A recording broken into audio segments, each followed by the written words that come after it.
Bonsoir chers auditeurs, bienvenue sur les ondes de Méridien Zéro, l'émission francophone et française de Radio Bandera, écoutable également, mais ça vous le savez maintenant, sur Europa Radio.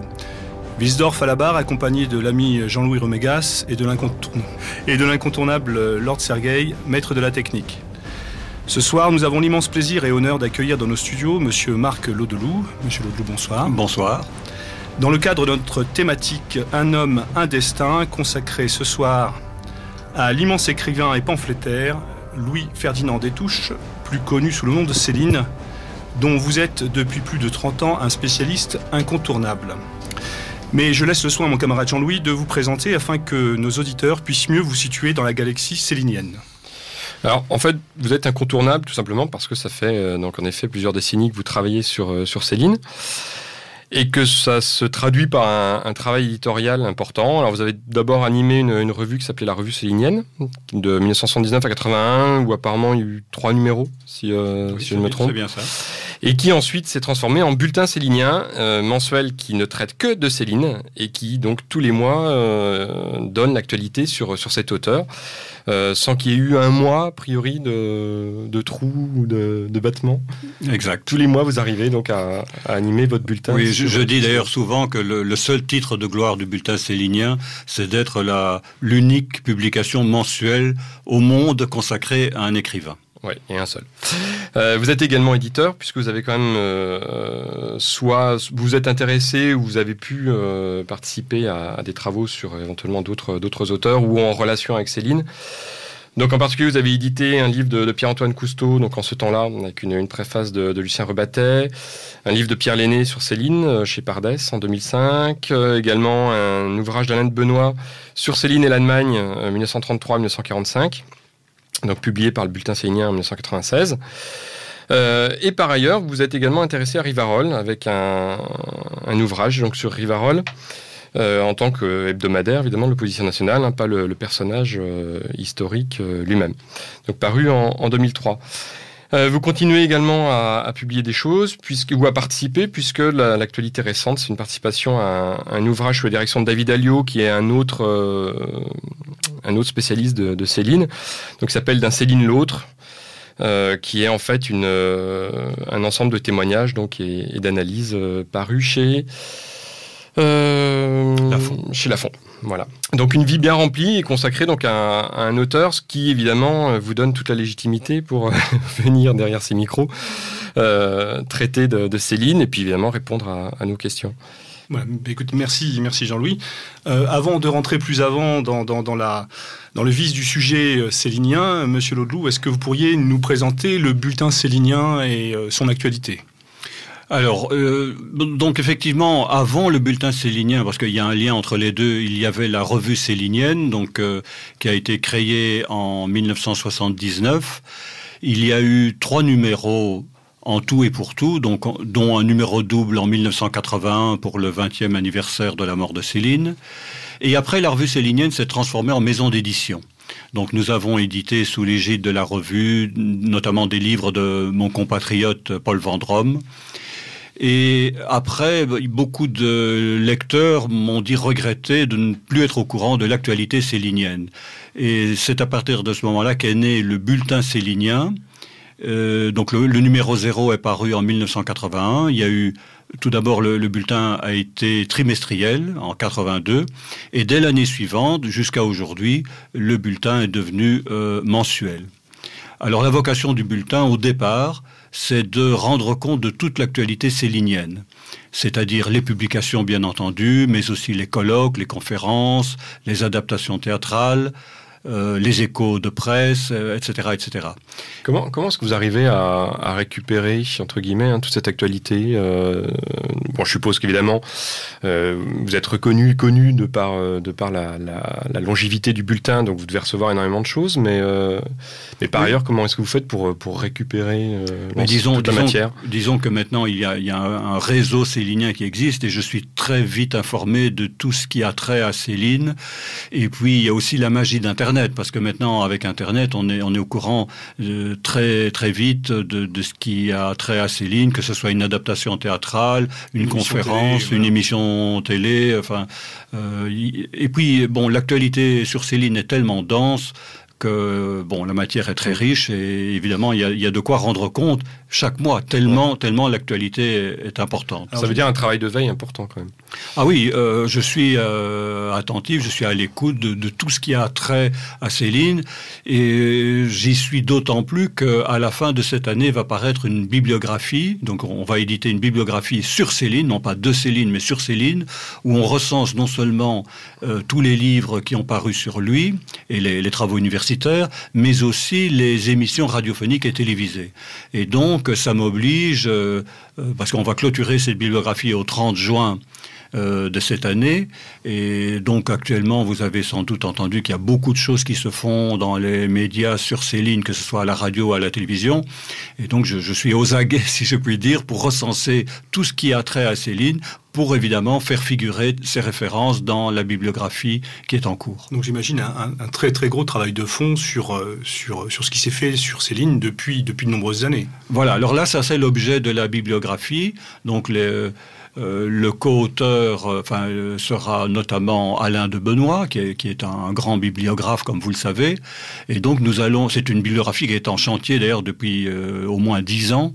Nous recensons effectivement tout ce qui s'est écrit, non seulement en langue française, mais dans toutes les langues du monde, sur Céline. Donc les livres, mais ça peut aussi être des plaquettes ou des hors-séries. Hein, comme vous savez que cette année-ci, il y a 3 hors-séries qui sont parus sur Céline. Et aussi les travaux universitaires. Donc ça a été beaucoup plus difficile de recenser tous les travaux universitaires soutenus sur... je parle évidemment des travaux universitaires aussi non publiés. Hein, donc vous incluez également tout ce qui est de l'ordre de l'audio et du visuel? Alors exactement. Parce que je crois qu'au niveau de votre rôle d'éditeur, vous avez aussi œuvré en ce sens, en éditant, je crois, des disques, enfin je sais pas, ou des CD audio, notamment avec Arletty, Michel Simon. Oui, alors on a édité aussi un disque sur Robert Le Vigan qui lit des lettres de Céline.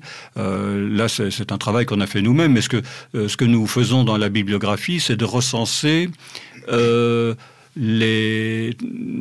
alors évidemment, ça risque de ne pas être exhaustif parce qu'on ne peut pas être au courant de tout ce qui se fait dans le monde sur Céline, mais on recense toutes les émissions radiophoniques et télévisées sur Céline.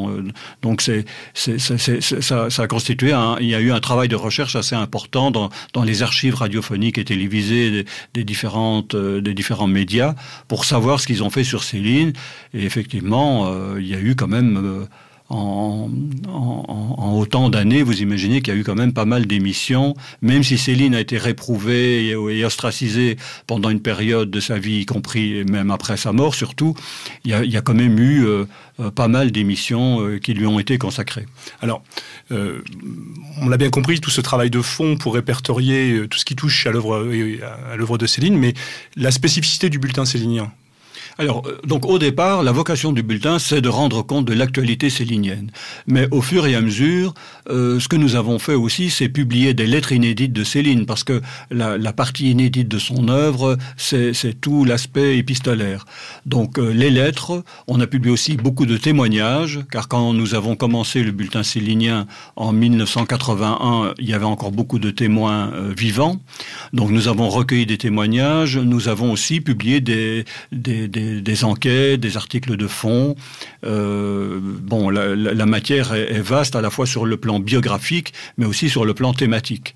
Donc, au départ, effectivement, rendre compte de l'actualité célinienne, mais entre-temps, le bulletin a augmenté son nombre de pages. Nous en sommes maintenant à 24 pages mensuelles, et donc nous avons été amenés à dépasser le côté purement informatif pour publier aussi des témoignages, des articles, et aussi, ça c'est aussi un aspect de notre travail, exhumer des articles parus il y a parfois très longtemps, y compris à l'époque de Voyage au bout de la nuit, des articles sur Céline, mais qui n'avaient pas été réédités depuis. Donc un vrai travail d'analyse et de recherche, en fait. Un travail d'analyse, de recherche, de commentaires, parce qu'on commente aussi les publications, parce que, évidemment, dans le cas de Céline étant aussi, il y a aussi un intérêt commercial, il ne faut pas s'en cacher à publier des livres sur Céline, et vous avez un peu le pire et le meilleur.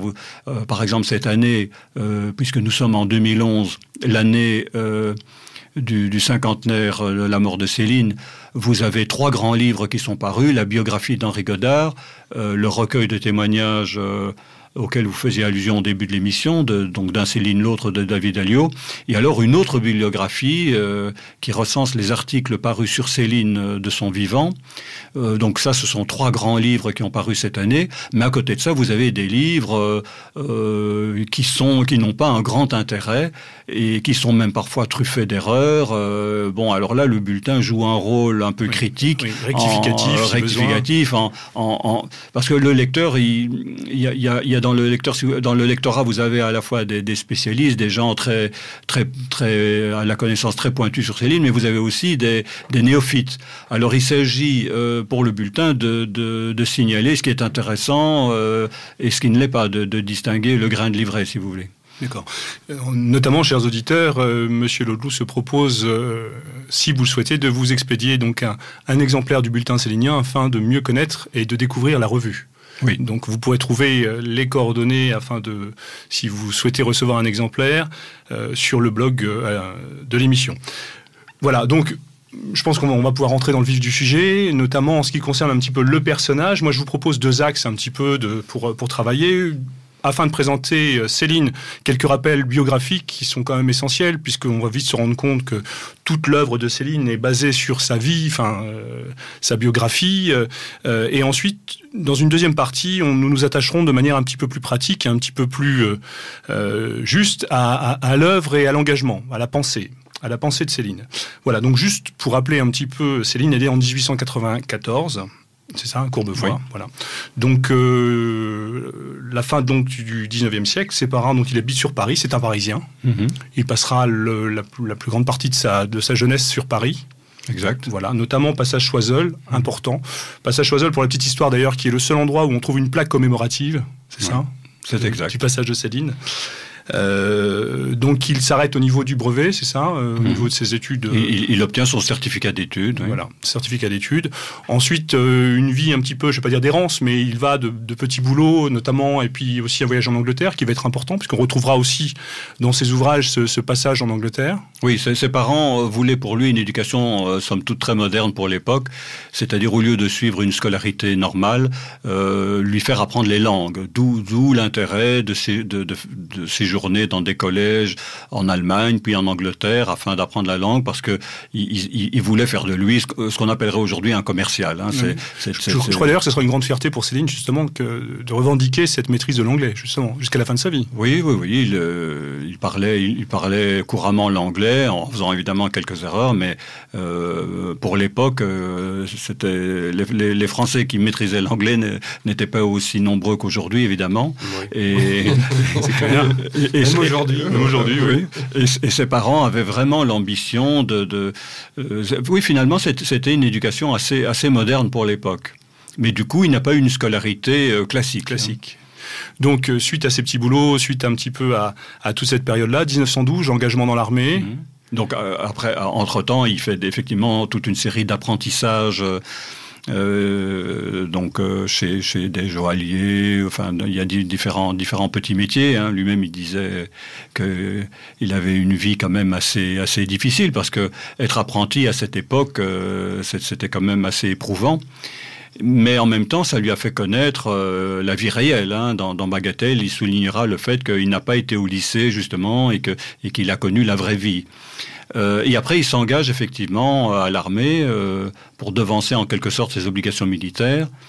Et évidemment, ça va aboutir à la guerre. Il va connaître la guerre en 1914. Donc la guerre de 1914, que l'on retrouve mise en exergue dans Voyage. Oui, tout comme on retrouve, alors là, dans Mort à crédit, toute sa jeunesse, toute son enfance, notamment située au passage Choiseul. Il va d'abord raconter, dans Voyage au bout de la nuit, en fait, il raconte sa vie d'engagé, de militaire, et puis tout ce qui a suivi, y compris sa vie de médecin dans la banlieue parisienne.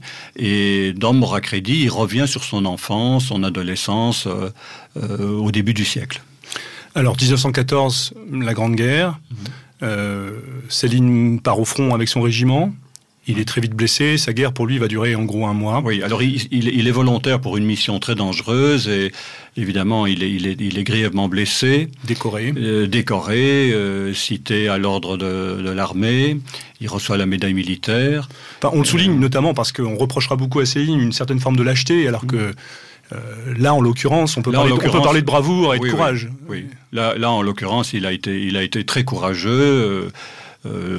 Sur le plan physique aussi, parce que dans la citation que l'armée fait à ce moment-là, on mentionne le fait qu'il s'est porté volontaire pour une mission dangereuse que les autres hésitaient à accomplir. Hein. Donc il a vraiment été au devant du danger à ce moment-là.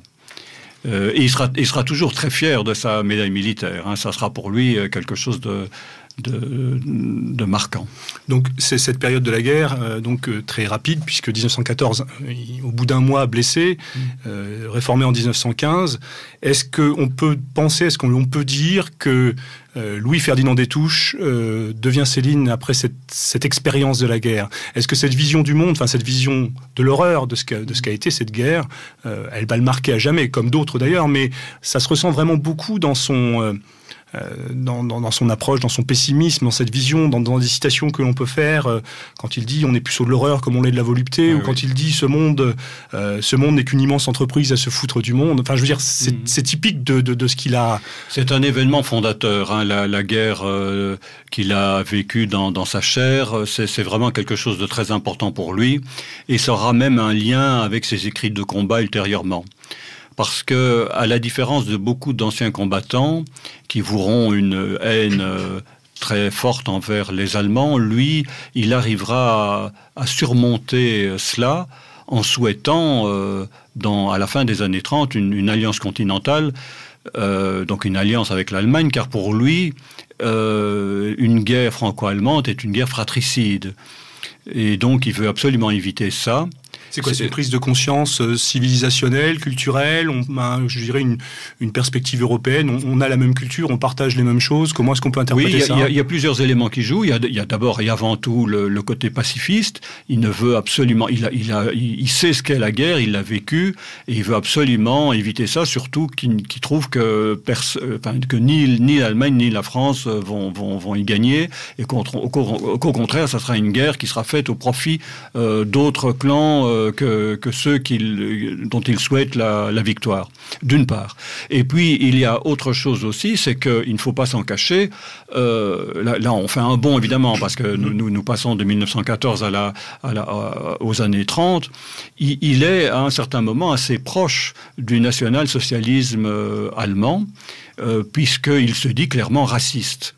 Alors, ça peut paraître aujourd'hui un peu saugrenu, mais surtout en cette période où le métissage est prôné comme une valeur en soi. Mais lui, en tant que médecin, il dira d'ailleurs souvent que c'est une vision médicale, il veut absolument préserver la race. C'était une notion qui était très répandue à l'époque et qui peut paraître tout à fait incompréhensible aujourd'hui, mais il y a chez lui une volonté quasi hygiénique, hein, parce qu'à un moment, il a été aussi hygiéniste à la Société des Nations. Il y a une vision vraiment claire et très affirmée de vouloir préserver la race. Et non seulement la race, mais aussi la culture, la civilisation. Et voilà, donc tout ça forme un tout. Et on voit que dans ces écrits de combat, il y a pas seulement le côté pacifiste, il y a aussi d'autres notions qui jouent, y compris une défense de la civilisation, au sens très, très large du mot.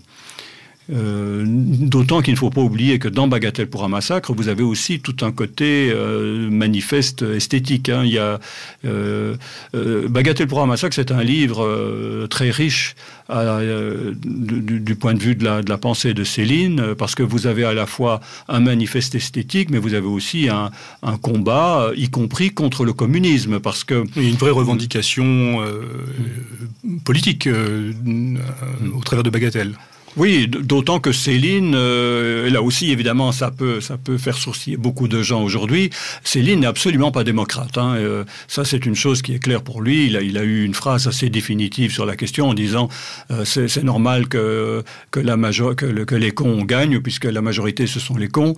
Et donc il y a chez lui une condamnation absolue de la démocratie parlementaire telle qu'il pouvait la connaître dans les années 30, c'est-à-dire la Troisième République. Et donc, si vous voulez, je ne dirais pas cette fascination, mais quand même ce regard plutôt positif qu'il porte à la fin des années 30 sur le national-socialisme peut s'expliquer assez facilement vu tout ce que pense Céline à cette époque. Donc à l'issue de cette blessure de sa convalescence, Céline repart donc il part en Afrique. Mm-hmm. Donc là c'est pareil, une expérience qu'on retrouve dans Voyage, je me permets de vous couper. Il y a d'abord Londres. Hein, il y a Londres, tout à fait, qui est très important aussi pour lui.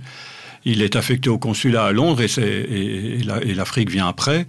Et donc, ce sont aussi des expériences déterminantes parce que, par exemple, on a souvent parlé des tropismes céliniens. Céline, c'est vrai, c'est quelqu'un qui est attiré par le Nord et l'Afrique. D'ailleurs, il en reviendra avec des problèmes de paludisme, des problèmes de santé. Pour le coup, tout à l'heure, vous parliez de l'hygiénisme. Voilà, les descriptions de l'Afrique, en effet, c'est un état de dilution épouvantable. Et un rejet complet du colonialisme.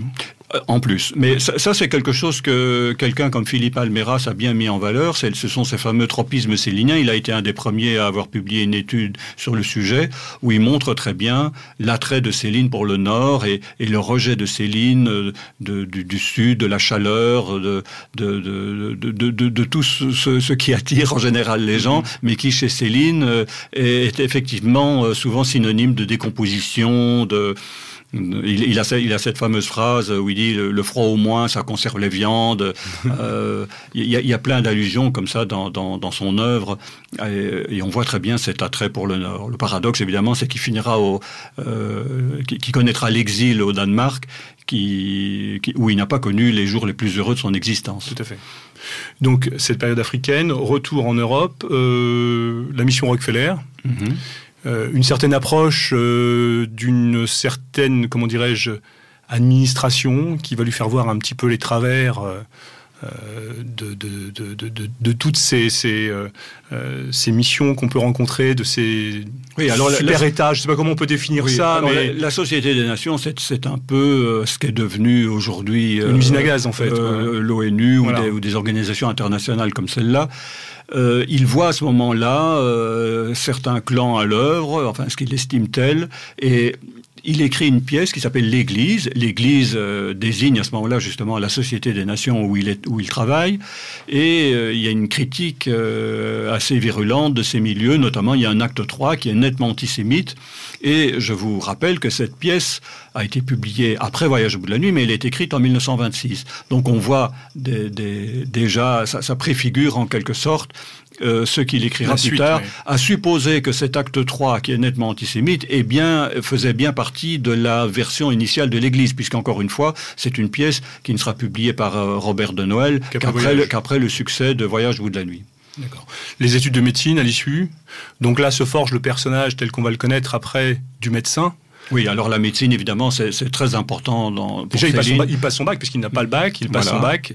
Les études de médecine, il bénéficie d'un statut particulier pour les anciens combattants. Exactement, il fait des études très accélérées, parce que les anciens combattants bénéficiaient effectivement à ce moment-là de mesures leur permettant de faire ces études en un temps record, si on peut dire. Et là, ça correspond vraiment à sa vocation de médecin. Je dirais même plus avant, sa vocation de soignant. Céline, c'est toujours considéré... parce que souvent, on a reproché à Céline de manquer manqué de compassion. C'est vrai qu'il a pu manquer de compassion à certaines périodes de sa vie, mais en tant que médecin, on voit qu'il a toujours eu vraiment un désir de soigner, d'apaiser les souffrances des autres. Et on le voit notamment avec son choix de la médecine en dispensaire, parce que Céline n'a pour ainsi dire jamais eu de clientèle privée, en tout cas quand il y a eu des velléités d'en avoir une, ça s'est soldé par un échec, et donc il a toujours eu plutôt le souci de travailler en dispensaire. C'est quoi? C'est une prise de conscience sociale? Oui, c'est la volonté de se mettre à disposition au service. Voilà, il le dit d'ailleurs à un de ses amis, il y a un témoignage qui est assez éloquent en la matière, c'est Marcel Brochard, qui est un ami qu'il avait connu à Rennes lorsqu'il faisait ses études de médecine, et il dit à ce moment-là qu'il a la volonté de travailler en dispensaire, de faire une médecine sociale. Et effectivement, il travaillera d'abord à Clichy, puis dans d'autres endroits, ça se terminera à Besançon pendant la période de l'occupation. Et à chaque fois, ça sera une médecine de dispensaire où il côtoie évidemment la misère, et les conditions de travail aussi les plus éprouvantes. Ce qui fait qu'il sera toujours à l'écoute de tout ce côté souffrant de l'humanité. Ça c'est très on s'en rend compte dans Voyage au bout de la nuit lorsqu'on lit notamment toute la partie qui concerne le médecin Céline en banlieue parisienne, mais on voit ça partout dans son œuvre et bien sûr dans sa correspondance. D'ailleurs, cette préoccupation sociale, il y aura une vraie volonté de récupération politique par les milieux de gauche à l'issue de Voyage pour justement récupérer Céline comme étant un écrivain, un des leurs. Oui, alors là, il y a une méprise. Lorsque paraît Voyage au bout de la nuit, beaucoup considèrent que Voyage au bout de la nuit est un roman engagé nettement à gauche. Car on ne peut pas concevoir à l'époque critiquer le colonialisme, le machinisme ou la guerre peuvent être des valeurs de droite. Et donc, effectivement, des gens comme Aragon lui feront des appels du pied pour qu'il s'engage plus avant et qu'il rejoigne la grande famille communiste et donc stalinienne pour le coup. Mais Céline s'y est toujours refusée, et il s'y refuse d'autant plus que il va faire un voyage en URSS pour y dépenser ses droits d'auteur, parce qu'à l'époque les écrivains devaient dépenser leurs droits d'auteur sur place. Là, il découvre ce qu'est l'Union soviétique et il en revient évidemment franchement dégoûté, et il écrit ce libelle qui s'appelle Mea culpa, qui est en fait son premier pamphlet, où il critique à la fois le communisme, mais surtout le matérialisme. C'est une critique qui va bien au-delà de ce qu'a pu écrire un Gide, par exemple. C'est vraiment une critique très en profondeur de la nature humaine. Et bon, c'est un livre évidemment qui va couper, qui va faire en sorte que les ponts seront coupés avec tous ceux qui avaient des velléités de l'annexer en quelque sorte. Et pourtant, on retrouve, c'est vrai que on retrouve quand même un lien avec cette tentative de récupération, peut-être dans le fait qu'une bonne partie de la critique célinienne vient quand même plutôt de gens de gauche, classés à gauche. Oui, alors ça c'est le cas aujourd'hui. Il est vrai que la plupart des Céliniens, en tout cas ceux qui travaillent sur Céline, sont des gens de gauche, mais à l'époque, n'oubliez pas que un Léon Daudet, par exemple, dans l'Action française, ou un Bernanos, ou d'autres grandes figures comme celle-là, saluent Voyage au bout de la nuit. Au départ, il a une critique unanime, à la fois à droite et à gauche, enfin une certaine droite et une certaine gauche reconnaissent quand même la grande nouveauté, le grand talent littéraire de Céline. Alors les choses vont changer. Il est évident qu'à partir du moment où il publie Mea culpa, les choses sont claires. Il n'y a plus d'ambiguïté. Il n'y a plus d'ambiguïté. Il est manifestement anticommuniste et anticommuniste radical. Et juste en perspective par rapport à cette dimension sociale du médecin Céline, il y a une étape qui me semble aussi importante, c'est cette visite aux États-Unis, et notamment la visite des usines Ford et de la découverte du taylorisme, enfin de la société industrielle américaine. Cette prise de conscience de l'individu écrasé par la machine, qui est déterminante aussi et qui va de pair, je crois, justement, avec cette dimension sociale qu'il n'aura de cesse d'entretenir et de revendiquer en tant que médecin. Oui, alors là, c'est lors de voyages, parce que lorsqu'il travaille à la Société des Nations, il fait beaucoup de voyages où il est à la tête de missions qui découvrent différents pays, c'est-à-dire notamment les politiques sanitaires dans différents pays, et il visite notamment les États-Unis, pas pendant un temps très long, mais suffisamment décisif que pour se rendre compte des conditions sociales. Et Céline il sera toujours à l'écoute. C'est tout le côté paradoxal de Céline, qui est souvent classé comme un homme de droite, mais en réalité, mais alors une droite populaire, une droite sociale, parce que lui-même d'ailleurs il se dit communiste. Hein, c'est ça le paradoxe. Il se dit communiste. D'un château à l'autre, par exemple, il dit je suis communiste 1000 pour 1000, mais il faut voir évidemment de quel communisme il s'agit. Hein. Il ne s'agit pas du tout C'est un communisme sans idéal, en fait. Non, je ne dirais pas ça. Il y a, par exemple, si vous voyez dans les beaux draps, quand il vient avec des mesures, quand il parle de son fameux communisme Labiche, c'est un communisme qui est adapté à la mentalité française, mais il se veut pragmatique, et surtout, il veut couper l'herbe sous le pied des communistes, des staliniens. Mais Céline, on voit bien qu'il a à ce moment-là des idées qu'il considère salvatrices, justement, pour régénérer le pays qui vient justement de subir une défaite. Hein. À la limite, ça s'apparenterait presque à un solidarisme tel qu'il a... Je ne sais pas si c'est un courant politique que vous connaissez un petit peu, un courant politique français. En gros, un solidarisme des années 70. Oui, il y a même un célinien qui a trouvé un rapprochement avec l'hébertisme.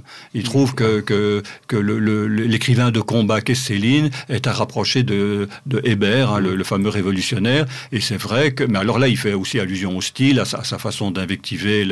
Oui, parce que c'est cette manière, au moment de la Révolution nationale, par exemple, on en reparlera plus tard par rapport à la période de la collaboration, de revendiquer les 37 heures et de... Voilà, il est quand même en avance sur son temps, au sens où il provoque, il avance, il ne se contente pas des choses, il y a une perspective de Céline. Alors là, encore une fois, Céline n'est pas un écrivain qui vit dans une tour d'ivoire, il est médecin dans un dispensaire, et donc il est attentif aux conditions de vie des gens, et effectivement, alors ça, c'est quelque chose qu'on a redécouvert il y a quelques années, enfin quand je dis on, c'est pas les Céliniens évidemment qui étaient au parfum, mais d'autres ont découvert que dans les beaux draps, il préconise effectivement les 37 heures, mais ça, il les préconise parce qu'il voit les conditions de travail, notamment des ouvriers, qui sont très très éprouvantes à cette époque-là.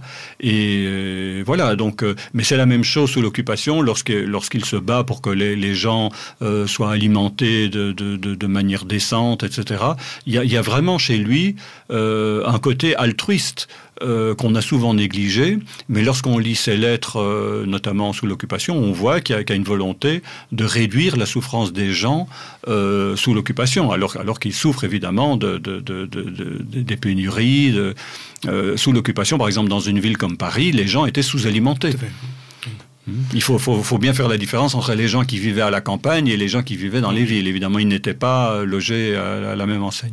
Donc 1932, voyage au bout de la vie. On revient en arrière dans notre progression biographique. Donc 1932, c'est l'œuvre de Céline, enfin son premier vrai... c'est le pavé dans la mare. C'est le pavé dans la mare, voilà. Donc on a déjà en substance le style de ce qui va se bonifier par la suite, de ce qui va devenir véritablement le style de Céline. C'est le style célinien en gestation, mais Voyage au bout de la nuit a ceci de particulier, c'est que c'est à la fois un style qui utilise les ressources de l'argot, du langage populaire, et en même temps il y a beaucoup de préciosité dans Voyage au bout de la nuit. C'est un style assez baroque finalement, mais effectivement qui est assez éloigné de ce que Céline fera par la suite.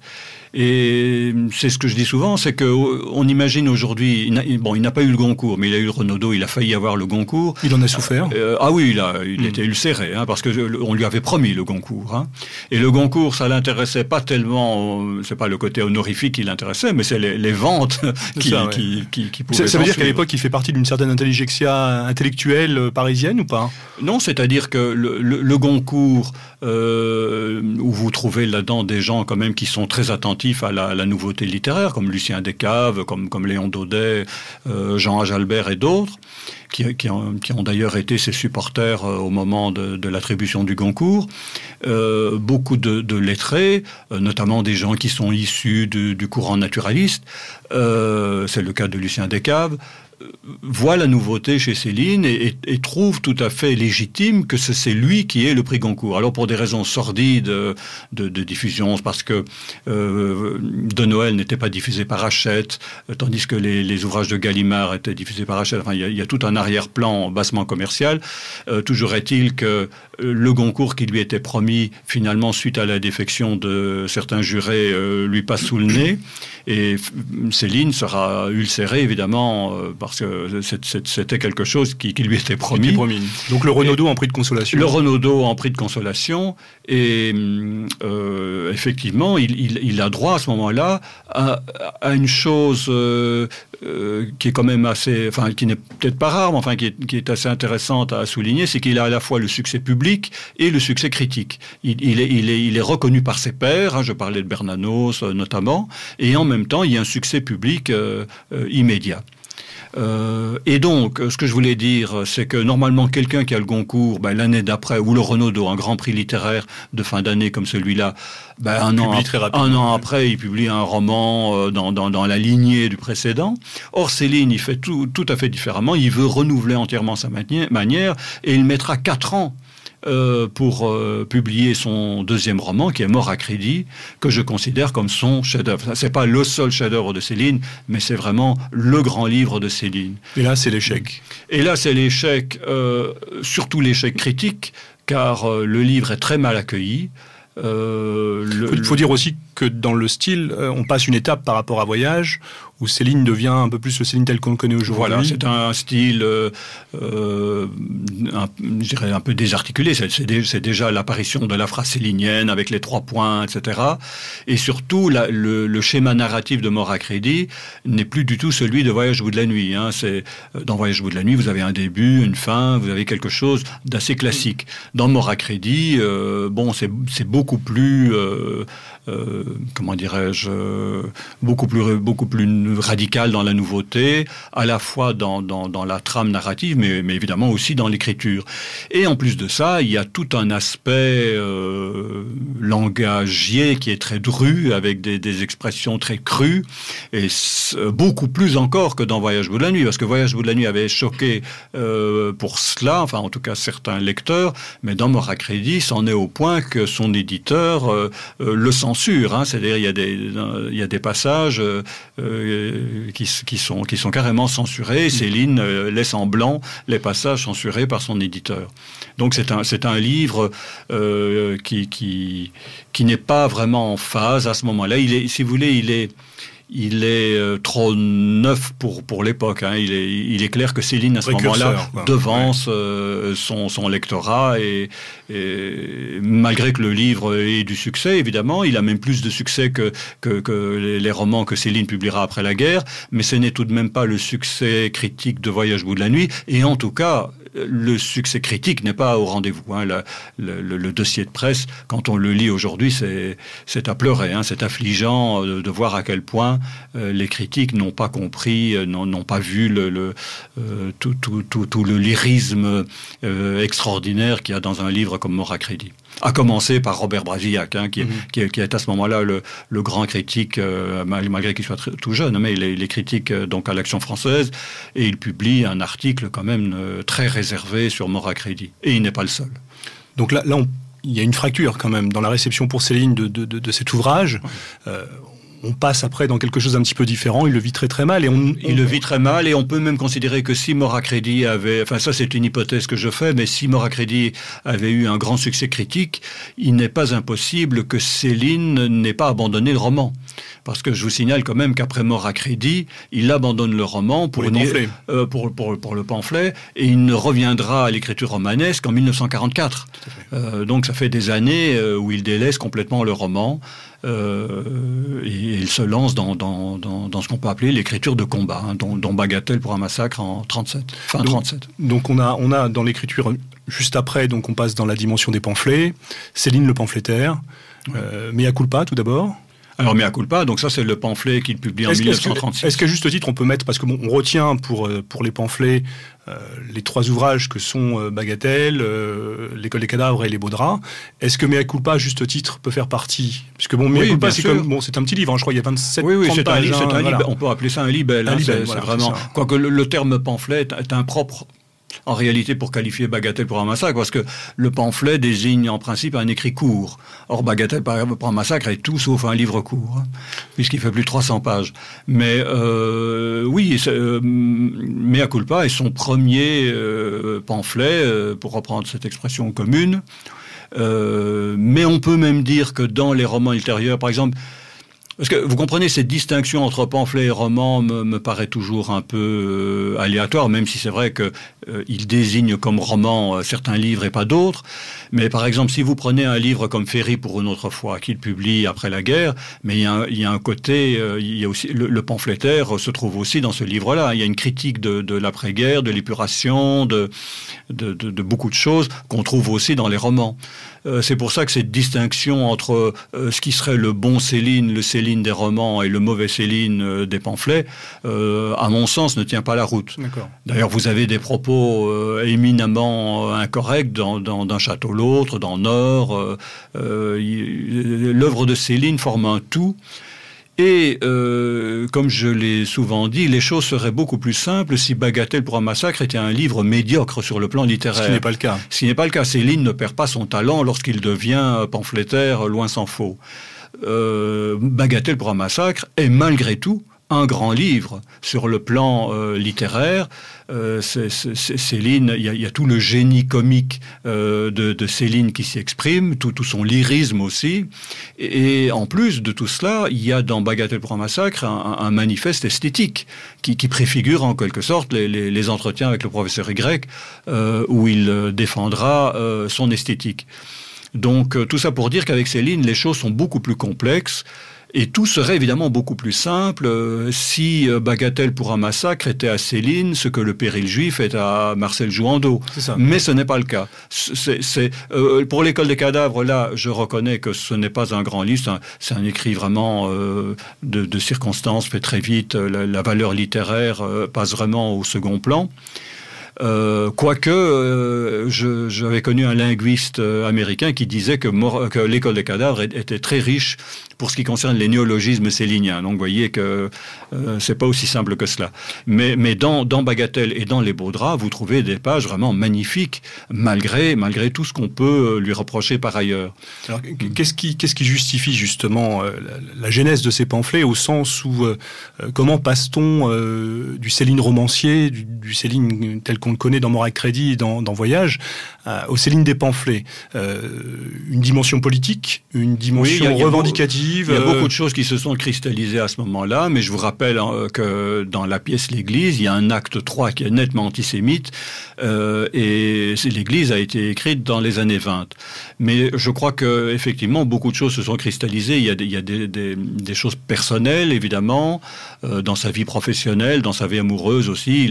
Il y a des éléments qui interviennent, mais il y a aussi le fait qu'il considère que lui, personnellement, il considère que le clan belliciste est fomenté et agité par les Juifs, et donc il a une vision, si vous voulez, assez manichéenne. Il veut éviter, comme je l'ai dit tout à l'heure, une guerre fratricide, et comme il n'est pas démocrate, peu lui chaud de faire une alliance avec l'Allemagne nationale-socialiste, d'autant qu'il y a une communauté de vues entre le racisme de Céline et le racisme allemand. Il le dit d'ailleurs lui-même. Dans la biographie d'Henri Godard qui vient de paraître maintenant, il y a une lettre inédite de Céline à Brasillac où il dit clairement, il dit ça en 1939, je suis raciste et hitlérien. Donc les choses sont claires. Hein. Là, il ne faut pas tourner autour du pot. Céline se dit raciste. Je crois d'ailleurs d'une certaine manière qu'on peut dire que l'antisémitisme est en quelque sorte l'arbre qui cache la forêt. Ce qui est beaucoup plus important chez Céline, c'est le racisme. Aujourd'hui, évidemment, ça paraît tout à fait incompréhensible, puisque le racisme est condamnable en tout et pour tout. Les valeurs qui sont prônées aujourd'hui, comme je l'ai dit tout à l'heure, c'est plutôt le métissage généralisé. Mais pour Céline, qui est un homme du 19e siècle, hein, c'est un homme aussi qui vit avec les idées de son temps. Et il y a beaucoup de choses, évidemment, qui ne sont pas compréhensibles si on ne les replace pas dans leur contexte historique. Mais Céline a souvent dit d'ailleurs qu'il parlait du racisme en tant que médecin. Il y a une volonté, effectivement. Une dimension hygiéniste. Il y a une dimension hygiéniste, il y a une volonté de préserver la race. Et à cela, évidemment, s'ajoute aussi une volonté de défendre ce qu'il appellera l'âme celte. Il y a tout un côté mystique dans le racisme de Céline lui-même. Hein. Ce sont des choses, évidemment, qui sont très difficiles à comprendre aujourd'hui, d'autant que vous savez, c'est la fameuse phrase de Bernanos qui disait que Hitler avait déshonoré l'antisémitisme. C'est une phrase qu'on lui a beaucoup reprochée. Mais de la même manière, on ne peut plus lire aujourd'hui les pamphlets de Céline. Donc, Bagatelle, c'est paru en 37 et L'école des cadavres en 38. On ne peut plus les lire aujourd'hui sans avoir en perspective l'interprétation qu'on fait aujourd'hui de l'antisémitisme par rapport à l'époque. Et les horreurs qui se sont passées pendant la guerre. Et là, il faut mettre les choses au point. Ne serait-ce que sur le terme de race, hein, qui avant-guerre est utilisé de façon extrêmement courante pour désigner... Et positive. Alors qu'aujourd'hui, c'est un mot qu'on a juste le droit de prononcer. La Troisième République, c'est l'exemple qu'on cite souvent, c'est le fameux timbre. Ça se passe sous le gouvernement Blum, où il y a un timbre qui est diffusé à ce moment-là, où l'intitulé, c'est pour préserver la race. Donc, ces notions de race aujourd'hui évidemment sont tout à fait incomprises aujourd'hui parce que ce n'est plus du tout en phase avec l'époque. Voilà, je crois qu'il est temps de faire notre première pause, Jean-Louis. Oui, alors on va passer un morceau qui pour le coup n'est pas sur l'orientation de Céline. C'est un morceau des Joyaux de la Princesse, qui est donc une marche, en fait, la marche des Croix de Sang. Donc les Joyaux de la Princesse, pour ceux qui connaissent, est un groupe qui a beaucoup fait dans la reprise en fait de documents sonores des années 30. Des années 30 et 40, de documents sonores français. Et donc là, en l'occurrence, c'est une chanson composée autour du thème des Croix de Sang. Croix de Sang, Croix de Feu.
l'acte le plus généreux et le plus méritoire qu'un homme puisse accomplir ici-bas. Et ceux qui, en temps de paix ou de guerre, ont fait preuve de cette générosité suprême, ont droit au respect de leurs compatriotes et à une place d'honneur dans la nation. Or, vous le savez, nul n'est assez riche ni assez puissant pour faire partie de notre ordre qui n'a tout d'abord versé son sang pour la patrie, la science ou l'humanité. Étrangers aux querelles politiques, laissant à chacun le droit de militer dans le parti de son choix, nous avons chez nous l'exclusive préoccupation d'honorer les sauveteurs, les donneurs de sang, les héros du devoir civil et militaire. Modestement et sans trêve, nos hospitaliers et nos infirmières recherchent toutes les occasions de porter secours à ceux qui souffrent, à l'enfance malheureuse et à tous nos frères en péril. Et cela sans jamais demander aux personnes secourues quels sont le droit et le gauche, pitoyables expressions d'un reste de barbarie. Pareil aux chevaliers, aux hospitaliers d'autrefois, nous sommes les conciliateurs modernes, nous voulons unir, secourir et sauver.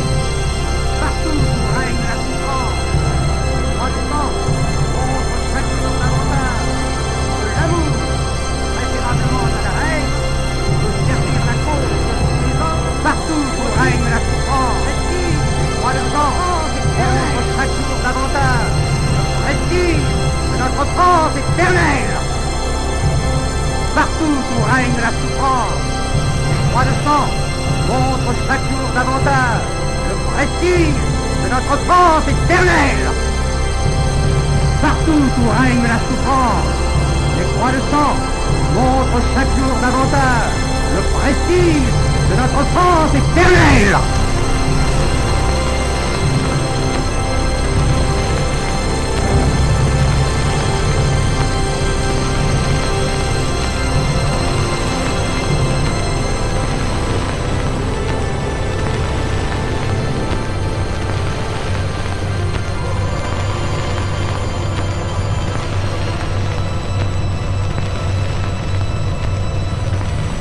De notre France éternelle.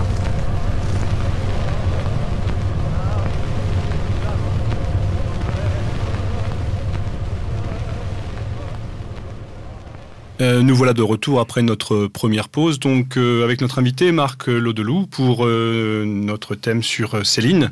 Nous en étions au pamphlet et nous avions insisté sur le côté prophétique de Céline dans ses pamphlets par rapport à ce qui allait arriver, la mise en garde de la guerre à venir, son pacifisme qui est aussi une prise de conscience à l'époque d'une volonté telle qu'il la perçoit, telle qu'il la transmet, subversive d'un certain nombre de personnes, de vouloir amener la France et l'Allemagne à rentrer en guerre, chose contre laquelle il se bat, d'où découlent les pamphlets.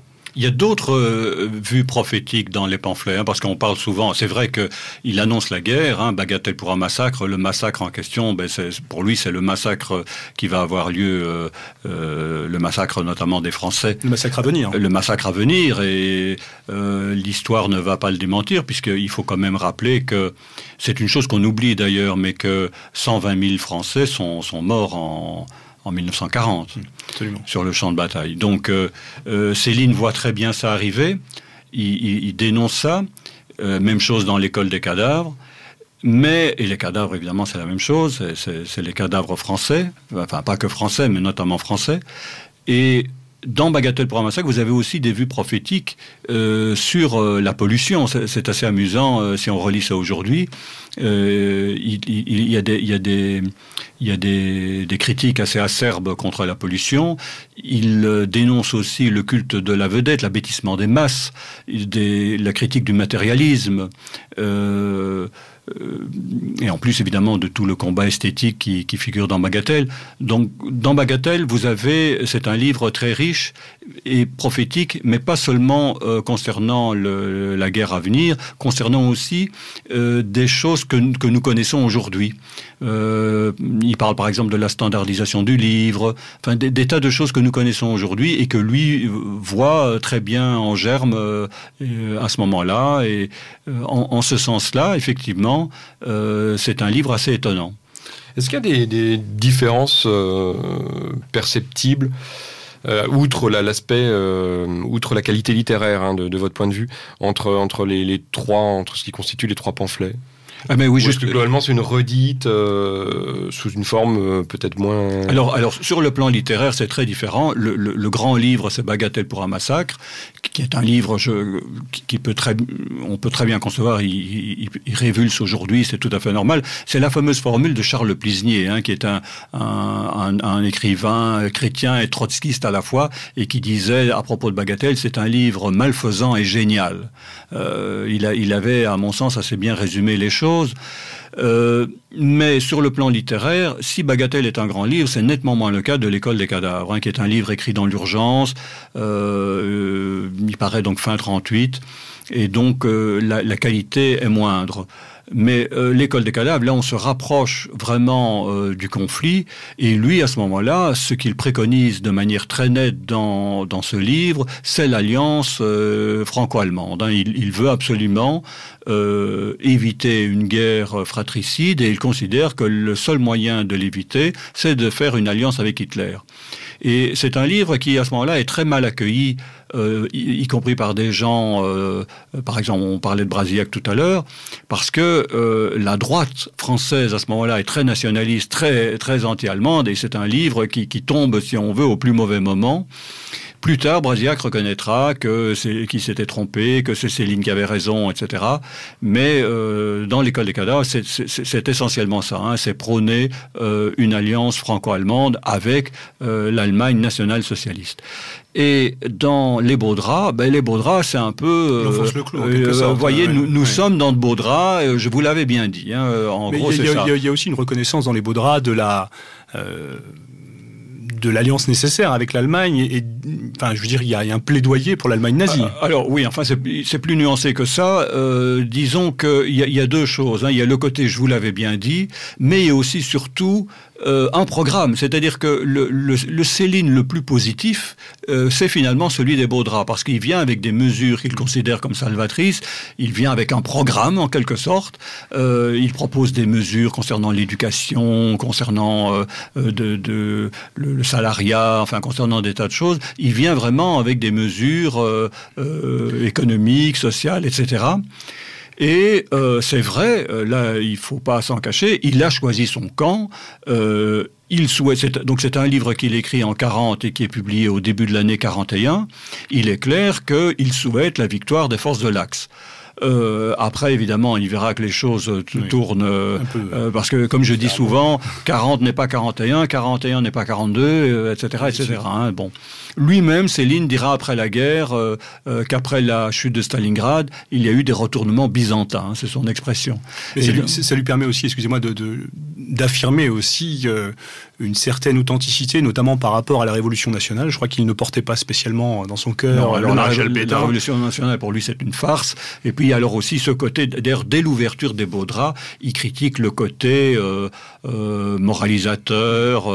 Vieille France, entre guillemets. Vieille France, c'est-à-dire le côté... bonne manière. Alors, comme Céline est un écrivain qui a recours à l'argot et qui a un langage assez dru, il est clair que ce que préconise la Révolution nationale, y compris d'ailleurs sur le plan littéraire, enfin sur le plan des mœurs à tout point de vue, ne peut pas convenir à Céline. Et surtout, il considère que la Révolution que Vichy propose, c'est de la blague. Il ne veut absolument pas entendre parler de Révolution nationale. Et lui, à ce moment-là, il est clair, parce que je crois que c'est Henri Amouroux qui avait fait la distinction entre les collaborateurs et les collaborationnistes. Et lui, il est à Paris, évidemment, au moment de l'occupation, et il est clair qu'il est plus proche des collaborationnistes que des collaborateurs. Donc il est plus proche de ceux qui eux-mêmes se sentent plus proches des Allemands que des Vichysois, dont certains prônent une collaboration, mais c'est une collaboration quand même qui n'est pas sans arrière-pensée. Collaborationniste, par contre, sans s'engager. Jamais. Alors, c'est un électron libre. Hein. Céline, il y a toujours eu chez lui un refus de s'engager dans un parti, dans quoi que ce soit. Il voit ça de l'extérieur. Et c'est assez amusant d'ailleurs de voir la correspondance sous l'occupation. C'est des lettres qu'il écrit à des journalistes, à des rédacteurs en chef, où finalement il admoneste les uns et les autres. C'est quoi? C'est une solution de facilité pour lui de décerner les bons et les mauvais points, ou véritablement il y a cette revendication de liberté qui... Bon, je sais qu'il y a eu quelques contacts avec Doriot pour le PPF à un moment, oui. Mais bon, je crois que de toute façon l'engagement partisan c'était pas son truc, clairement. Non. Il a une vision assez critique. Les choses ne vont jamais dans le bon sens selon lui. Il est toujours hyper critique, y compris à propos de son propre camp. Hein. Il est clair qu'il n'est jamais vraiment en phase, ni avec les uns, ni avec les autres. Alors même s'il est vrai qu'il a pu avoir à un certain moment quelques sympathies pour Doriot et le PPF, on verra qu'il ne ménage pas des critiques non plus à l'égard de ces militants-là. Donc il y a chez Céline une volonté farouche de demeurer libre, individualiste. Il est très jaloux de sa liberté de penser et il mettra toujours comme point d'honneur à ne pas justement à être salarié. Vous comprenez, lorsque Sartre, après la guerre, lui a reproché d'être payé par les nazis, pour lui, c'est l'offense suprême, parce qu'il est toujours demeuré libre. Le seul argent qu'il ait touché... Surtout de la part de Sartre. Oui, c'est l'argent qu'il gagnait en tant que médecin sous l'occupation. Il est médecin-chef du dispensaire de Besançon, et l'argent qui provenait de ses droits d'auteur. Mais il refusait même, il aurait pu, lorsqu'il envoyait des lettres qui en fait étaient des articles, en quelque sorte c'était des articles pour la presse, il a toujours refusé d'être payé pour le moins, alors qu'il était assez âpre au gain, hein, parce qu'avec ses éditeurs, il entendait être payé à sa juste valeur, mais pour ce qui est des articles dans la presse, enfin ces lettres qui étaient des articles, il a toujours refusé d'être payé. Il y a ce côté gratuit chez Céline qui est très important. C'est marrant parce que cette accusation en fait d'être un agent stipendié de l'Allemagne qui toucherait donc des fonds sonnants et trébuchants en fait existait déjà avant-guerre, puisqu'il y a un petit livre qui s'appelle Céline en chemise brune, qui avait été publié par un militant communiste anti-nazi allemand, réfugié en France, où il accusait, en gros, il disait, il faut pas chercher très loin pour trouver l'origine des pamphlets, c'est juste que M. Céline avait besoin d'argent. Non, alors on peut reprocher beaucoup de choses à Céline, à juste titre, mais il n'a jamais été payé pour... il n'y a certainement pas par une puissance étrangère. Hein. Ça, c'est impensable dans le cas de Céline, qui a toujours eu cette volonté de demeurer libre. Et s'il voulait être bien payé par ses éditeurs, c'était pour lui aussi le garant de sa liberté. Hein. Pour lui, il n'était pas obsédé par l'argent en tant que tel, mais il était obsédé par l'argent pour demeurer libre d'écrire ce qu'il voulait, quand il le voulait. Et ça, c'est un trait qu'on retrouve durant toute sa vie. Hein. Même dans ses romans d'après-guerre, ce n'est quand même pas édulcoré. Il le dit d'une autre façon, il le dit de manière plus déguisée, mais si vous lisez attentivement Ferry ou la trilogie allemande, vous voyez bien à certains moments ce que Céline pense de la décolonisation, de la perte de l'Algérie, justement du métissage. Il y a des tas de choses où il dit clairement sa pensée, mais sous une forme plus allusive, où justement c'est pas dans un pamphlet. Alors là, pour le coup. D'accord. Donc on le voit pendant cette période de collaboration, enfin la période de l'occupation pour Céline, en fait, c'est essentiellement son travail de médecin, le dispensaire de Besançon. Oui. Quels étaient ses rapports avec l'intelligentsia, intellectuelle, les écrivains de l'époque que sont Drieux, Brasillac et ainsi de suite? Alors tout de même une précision, sous l'occupation, il est médecin-chef au dispensaire de Besançon, mais il écrit aussi... Notamment les articles au pilori. Non, surtout, c'est pas des articles, c'est des lettres, il en écrit quelques-unes, enfin il écrit à Je suis partout, il écrit à différents organes de la presse collaborationniste, mais surtout il écrit son 3e roman, Guignolsman, qui paraîtra en 44, hein, donc avant qu'il quitte la France. Donc il y a tout un travail de romancier à ce moment-là, sous l'occupation. Hein.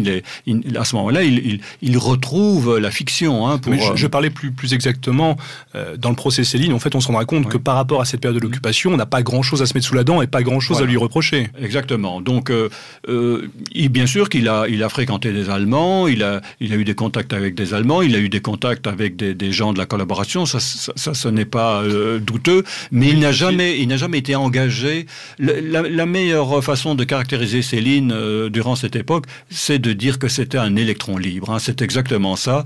C'est quelqu'un qui voit les choses un peu de l'extérieur, tout en souhaitant, bien sûr qu'il souhaite la victoire des forces de l'Axe, ça ne me paraît pas douteux, mais il a un regard toujours très critique vis-à-vis de la politique telle qu'elle se fait à Vichy, puisque c'est Vichy à ce moment-là qui est le gouvernement de la France. Pour autant, cette fréquentation de ces milieux lui est pas spécifique, puisque les carnets de guerre d'Ernst Jünger en particulier montrent en gros une vie un peu mondaine, on va dire artistico-mondaine, assez intense quand même. Oui, d'ailleurs, il y a une anecdote assez amusante. Vous savez qu'il y a eu à Paris, il y a eu une exposition sur l'occupation, les archives littéraires de l'occupation à l'Hôtel de Ville de Paris. Et alors, il y a une pièce qui curieusement est manquante, c'est le livre d'or de l'Institut allemand. Parce que lorsque Karl Epting, qui dirigeait l'Institut allemand, recevait des gens lors de mondanités, y compris de grands écrivains de l'époque, eh bien, ces gens étaient invités à écrire un mot dans ce fameux livre d'or. Or, ce livre d'or, apparemment, a disparu. Et alors que on le trouvait à l'ambassade de Pologne. Parce que je rappelle que l'Institut allemand s'était installé dans les locaux de l'ambassade de Pologne à Paris. Et ça serait intéressant de voir justement qui fréquentait les officiels allemands. En gros, on le sait maintenant. Il y avait Giraudoux, il y avait des tas de gens très respectables. Et Céline n'était assurément pas le seul à fréquenter les Allemands. Mais bon, on ne peut pas dire qu'il était très engagé. C'est toujours un spectateur qu'il assiste. Il assiste à un meeting de Doriot, il assiste à l'ouverture de l'Institut des questions juives, mais il n'est jamais évidemment au premier plan. Il est là en tant que spectateur. Il vit à Paris entre 40 et 44. Enfin, oui. Voilà, donc il vit l'actualité du moment et sans s'engager plus que ça. Il suit l'actualité, il écrit aux journaux, il rencontre évidemment des gens de la collaboration, y compris des Allemands évidemment. Mais encore une fois, on ne peut pas dire qu'il est militant dans quelque parti que ce soit. Ça, c'est... Alors, pour revenir à ma question, justement, la relation avec des gens comme Drieux et Brasillac, parce que je crois qu'il y a un livre que vous avez édité justement, je crois, sur les relations entre Drieux et entre Céline et Brasillac. Bon, ça, ce sont des choses assez singulières. Disons que Brasillac était quelqu'un vraiment épris de culture classique et dans un premier temps, comme je vous l'ai dit, il n'appréciait pas vraiment l'écriture célinienne. Il publie un article très réservé sur Mort à crédit. Pendant l'occupation, il reviendra un peu sur ses opinions. Il n'avait jamais écrit sur Voyage au bout de la nuit. Là, il écrit sur Voyage à l'occasion d'une réédition. En revanche, il avait salué Bagatelle pour un massacre, évidemment pour des questions surtout idéologiques. Mais on ne peut pas dire qu'ils étaient en phase, d'autant que Céline n'avait pas digéré qu'au moment de l'apparition de l'école des cadavres, Je suis partout n'avait pas rendu compte du livre, ou en tout cas de manière très... Il y avait un contentieux quand même. Il y avait un contentieux. Céline avait écrit à ce moment-là une lettre assez vive à Brasillac. Donc leur relation n'était absolument pas au beau fixe. Donc il n'y a pas forcément de convergence de point de vue. Il n'y a surtout pas de convergence esthétique. Entre Céline et Brasillac. Ils n'étaient pas... bien sûr, ils étaient dans le même camp, si on veut, pour parler vite, mais on ne peut pas dire que Céline était proche de Brasillac, loin s'en faut. En fait, il n'était proche quasi d'aucun écrivain. On en revient à cette notion d'électron libre que vous définissez. Oui, parce que Céline était comment dirais-je, le jugement qui porte, un jugement positif qui porte sur les écrivains, finalement, c'est assez rare. Je parle des écrivains contemporains. Après la guerre, les trois écrivains qu'il saluera, c'est Morand, Paul Morand en première manière, évidemment, Barbus et Ramuz. Mais en dehors de ça, il a une vue assez critique. Dans Bagatelle pour un massacre, il salue d'autres écrivains. Il salue Macorlan, il salue Marcel Aimé. Enfin, là, il y a aussi pas du copinage, mais enfin, il y avait une amitié réelle entre Marcel Aimé et Céline. Mais on ne peut pas dire que ce qui fait est tellement particulier, son esthétique est tellement singulière que, si vous voulez, qu'il a du mal à apprécier ses contemporains. La vraie admiration de Céline ira pour des classiques. Pour Proust, notamment. Proust, c'est plus mitigé. Il reconnaissait la valeur de Proust, mais enfin, c'était pas vraiment sa tasse de thé. Il y aura même une lettre sous l'occupation où il dénigre le style par trop embirlificoté pour lui de Proust. Mais en revanche, il avait une grande admiration pour Chateaubriand. Ce qui peut paraître étonnant, parce que là, c'est une écriture très classique, mais il avait une grande révérence pour les classiques. La Fontaine, il avait une grande admiration pour La Fontaine. Et pour des écrivains mineurs, mais que lui, il appréciait beaucoup, comme Talleyrand des Réaux. Donc, il avait en matière littéraire des goûts assez classiques. En même temps, est-ce que c'est tellement un paradoxe finalement, puisque ça conforte en fait sa situation de rupture.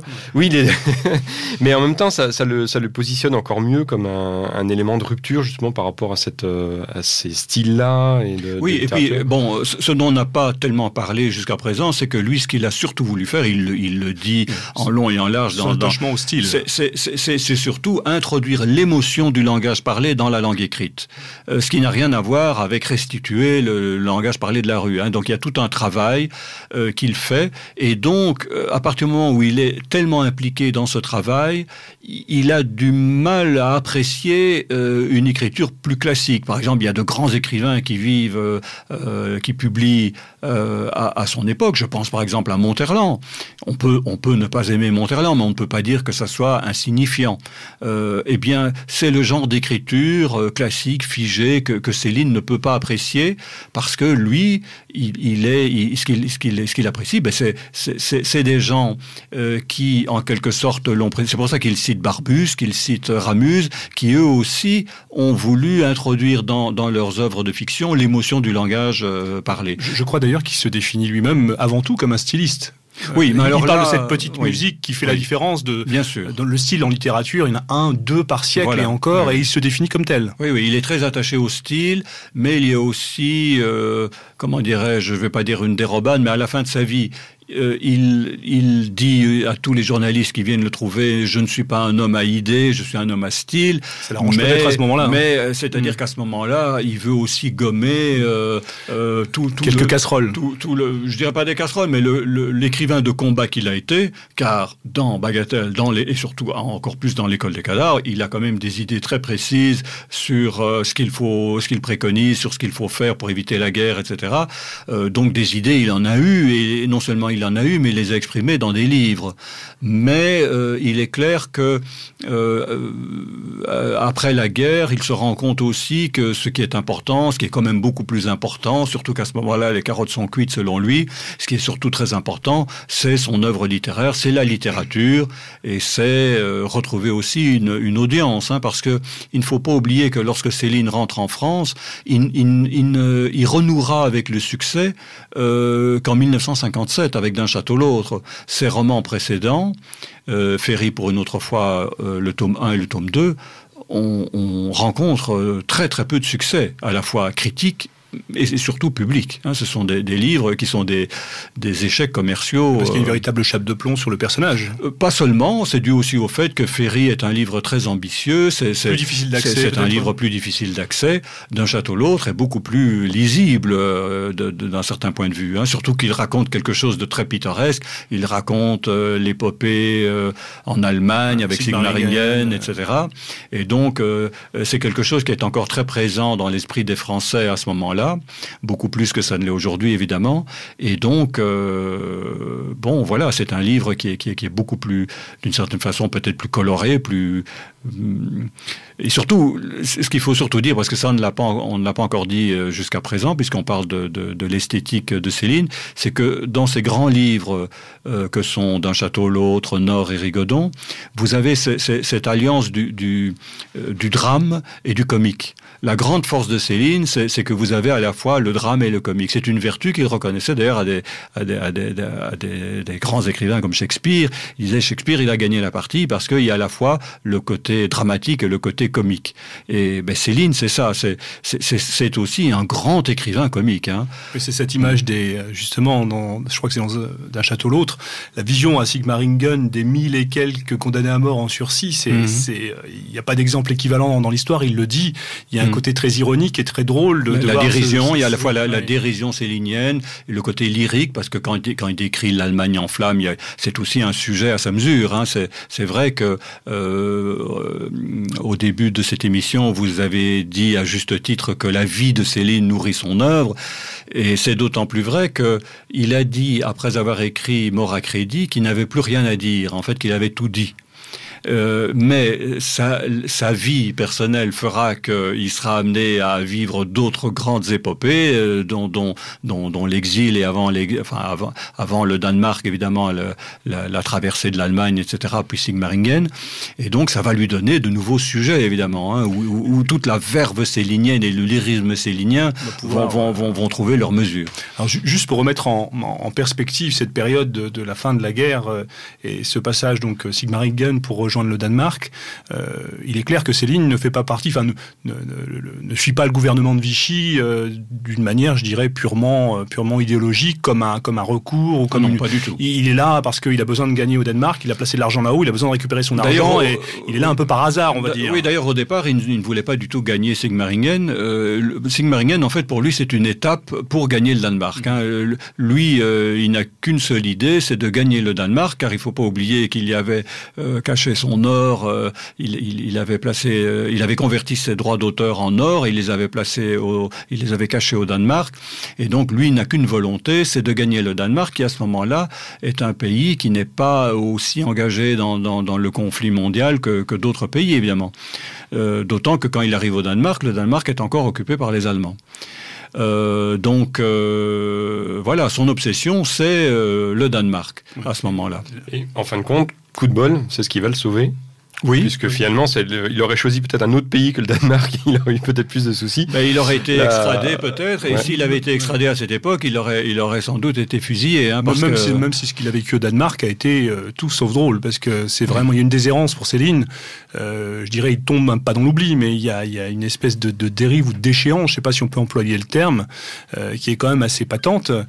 La prison, d'abord. Alors, il passe 18 mois en prison, enfin, ce sera pas toujours en prison, il y aura des séjours à l'infirmerie de la prison, mais enfin, toujours est-il que lui vivra très mal cette réclusion. L'épée de Damoclès d'une possible extradition, d'une condamnation à mort. Pendant plusieurs mois, il vivra avec la hantise d'être extradé, parce qu'il sait très bien que si il est extradé, il risque à ce moment-là la peine de mort. Hein, ça, c'est évident. Ce qui n'arrive pas, donc, puisque le Danemark considère que finalement les charges qui sont présentées contre lui ne justifient pas. Alors là, c'est tout le paradoxe, c'est que les Danois demandent instamment aux Français de leur fournir un dossier qui justifie cette extradition, et les Français y arrivent d'autant moins facilement que sur le plan de la collaboration, il n'y a quasi rien à reprocher à Céline.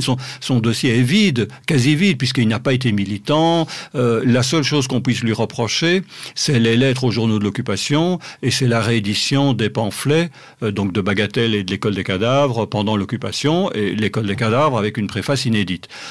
Mais en dehors de ça, il y a peu de choses tangibles à lui reprocher. D'ailleurs, aujourd'hui encore, ce qu'on lui reproche, c'est pas tellement une collaboration avec les Allemands. Ce qu'on lui reproche, c'est de ne pas avoir mis une sourdine à son antisémitisme, alors que l'Allemagne tenait le haut du pavé en France. C'est ça.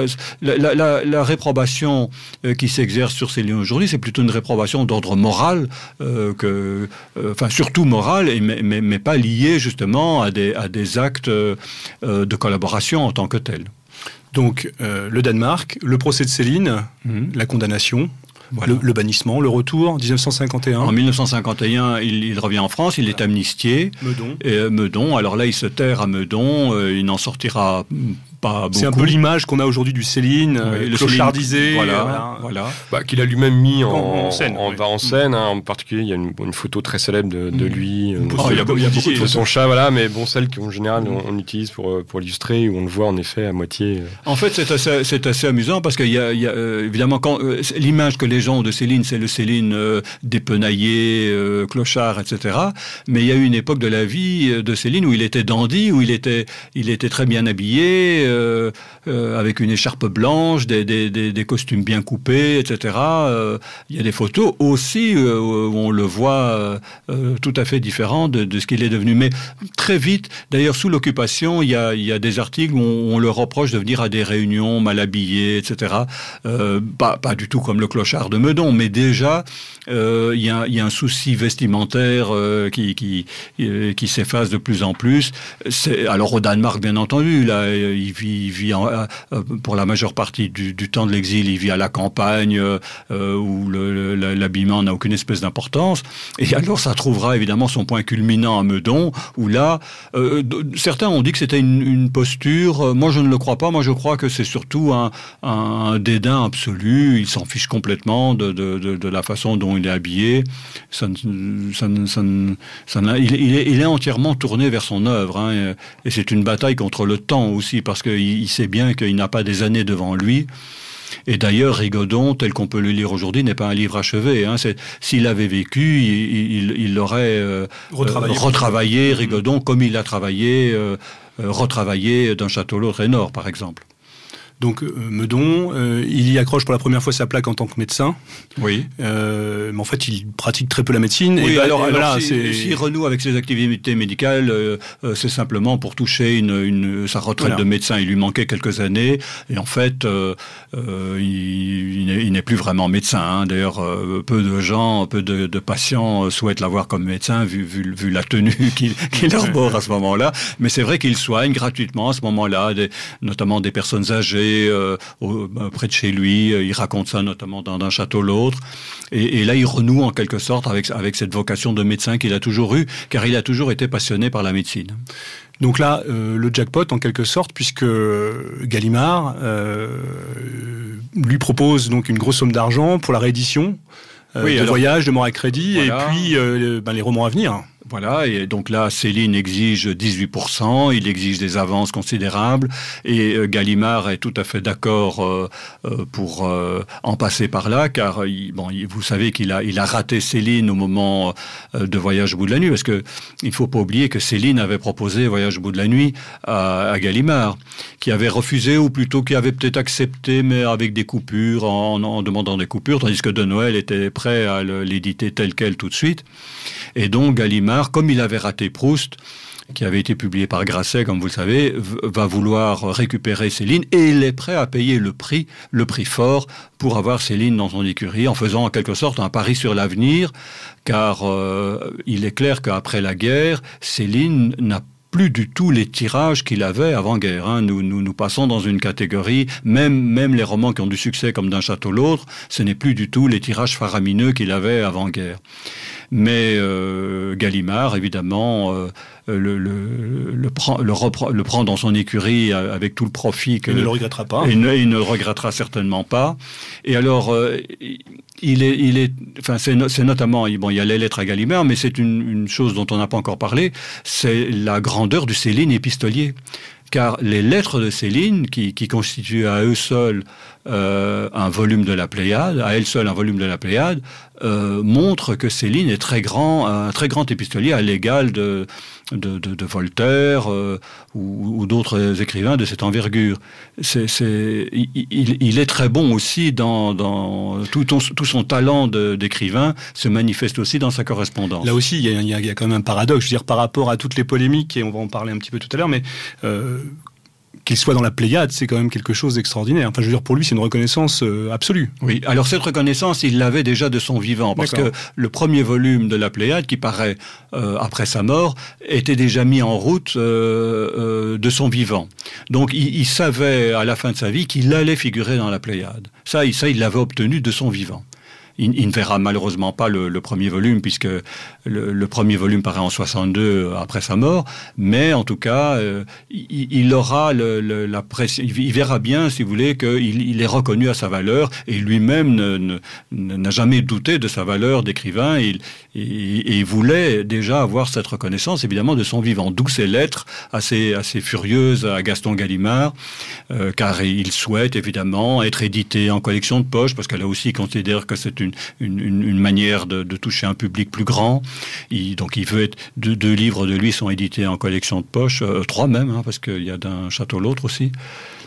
Quoique d'un château l'autre, c'est peut-être après sa mort. Ça, il faudrait que je vérifie. C'est un point de détail, mais bon. En tout cas, Mort à crédit et Voyage au bout de la nuit sont édités dans le livre de poche. Et surtout, il accède à la Pléiade. Et ces livres sont réédités. Et grâce à Roger Nimier...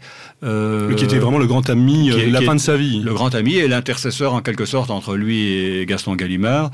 Nimier, par exemple, il va orchestrer une campagne de presse extraordinaire pour D'un château l'autre, où il va renouer avec le succès critique qui lui avait manqué depuis son retour en France. Donc la fin de sa vie, en fait, du point de vue littéraire, c'est l'écriture de la trilogie, ce qu'on appelle la trilogie allemande. Oui, pas que. Il y a Entretien avec le professeur Y, qui est son grand manifeste littéraire. Un peu moins connu peut-être. Un peu moins connu. Mais par ailleurs, je signale à vos auditeurs que, à part les écrits de combat, évidemment, tous les romans de Céline sont disponibles en collection de poche, dans la collection Folio. Donc, c'est une œuvre qui est très accessible. Et bon, c'est aussi à son retour d'exil qu'il publie Ferry pour une autre fois et Normance, la suite, qui constituent les deux grands méconnus, les deux grands livres méconnus de l'œuvre célinienne. Et Ferry pour une autre fois est pourtant un très grand livre, et très, très drôle aussi. Donc là, 1961, c'est la mort de Céline. Voilà, il y a exactement 50 ans qu'il est mort. Oui. C'est à cette occasion que la polémique a rebondi. Oui, vous savez que Céline avait été inscrite dans les célébrations nationales et suite à l'injonction de Serge de Klarsfeld, la République s'est exécutée, si je puis dire, et a retiré Céline des célébrations nationales. Alors Serge Klarsfeld, qui était comme représentant des enfants, petits-enfants, arrière-petits-enfants, arrière-arrière-petits-enfants des déportés, donc de la guerre, justifiait en gros cette demande de retrait de Céline. À ceux qui s'offusqueraient de cette exigence, nous répondons qu'il faut attendre des siècles pour qu'on célèbre en même temps les victimes et les bourreaux. Céline, de fait, se voyant affublée de l'étiquette de bourreau. Ce qui, évidemment, est... Bon, vous l'aurez bien compris, par rapport à tout ce qu'on vient de dire. Oui, il y avait une ambiguïté. Par rapport au terme. Par exemple, plutôt que de parler de célébration, il eût peut-être fallu parler de commémoration. À ce moment-là, il n'est pas illégitime de commémorer un grand écrivain comme Céline. La France s'honore quand même d'avoir Céline dans son panthéon littéraire, si je puis dire. Mais c'est vrai que le mot célébration n'était peut-être pas vraiment approprié. Mais encore une fois, vous savez que Serge Klarsfeld s'est aussi indigné du fait que dans le fameux tome de la Pléiade de la correspondance, il y ait des lettres antisémites. Mais je pense que s'il n'y avait pas eu ces lettres antisémites, il se serait peut-être offusqué d'une vision tronquée de l'épistolier. Disons que pour ces gens-là, c'est un peu un fonds de commerce, quoi. C'est un peu une manière aussi de... Mais on peut quand même lui rendre grâce, d'une certaine manière, d'avoir mis Céline sur le devant de la scène. Il a été un remarquable agent publicitaire. Il est clair qu'après cette sortie contre Céline, on a eu droit à des émissions tout de suite après, à toutes sortes de commentaires dans la presse écrite et audiovisuelle. Et ça, c'est tout de même à M. Klarsfeld qu'on le doit. Bien. En tout cas, une chose est certaine, c'est que par rapport à toutes ces polémiques, que ce soit notre ministre de la Culture ou monsieur Klarsfeld, si dans 500 ans, et je plagie un peu un article de Claude Bourrinet, qui est un collaborateur de notre ami Feltin Tracol, qui, dans un excellent article que vous trouverez sur Internet, sur Céline et la bêtise, nous dit que par rapport à tous ces tartuffes, et ben dans 500 ans, si notre langue existe encore, ces gens-là, nous ne nous en souviendrons certainement plus, mais que Céline sera toujours présent et que son œuvre sera toujours présente et régnera bien plus que tous ces propos et toutes ces polémiques. C'est une bonne conclusion. C'est une bonne conclusion. Juste une petite chose avant de terminer, je voulais simplement, par rapport à la galaxie célinienne, que vous nous parliez un petit peu. Il y a, suite à la mort de Céline, des gens comme Dominique Deroux, tous ces gens-là, Philippe Murray. On parle de différentes générations de céliniens. Juste un petit mot par rapport à ça. L'actualité célinienne, cette manière d'entretenir, de développer, de travailler. Je crois qu'il n'y a pas vraiment d'équivalent. On le redit, on en a parlé, mais on peut le redire. Par rapport à un écrivain ou un auteur, il n'y a pas d'équivalent. Mais il y a plusieurs générations en fait de céliniens. Alors il y a la génération des pionniers. Alors les pionniers, ce sont ceux qui, dès le début des années 60, ont écrit une monographie sur Céline. Il faudrait citer Nicole Debris, Marc Henrez, Paul Vendrome, Robert Poulet. Et puis alors vous avez Dominique Deroux qui, dès 1963, publie un important cahier de Lerne sur Céline. Et ensuite, vous avez toute une série de générations. Alors plus récemment, à la fin des années 70, vous avez une nouvelle génération de céliniens, comme Henri Godard, Jean-Pierre Dauphin et tant d'autres, qui travaillent sur Céline et qui approfondissent la connaissance de Céline. Et puis tout récemment, vous avez de jeunes céliniens. Je songe à David Alliot, qui est le maître d'œuvre du volume paru aux éditions Lafon dont on parlait tout à l'heure. Et donc on voit ainsi qu'au fur et à mesure, la flamme célinienne, en quelque sorte, se renouvelle et est perpétuée. Bien. Il va être temps de nous quitter. Merci beaucoup, Monsieur Laudeloup, de votre visite et de ce passionnant entretien. Nous espérons avoir pu vous donner une image plus juste et plus conforme à la réalité des faits, sans confiscation idéologique, et surtout l'envie de lire ou relire les ouvrages de Louis-Ferdinand Céline, un homme libre, victime de sa liberté et de son génie. Merci Jean-Louis. À la prochaine fois. Merci d'être fidèle à Méridien Zéro. Vous êtes pour nous les relais de la pensée libre, autonome et radicale, et plus que jamais à l'abordage et pas de quartier.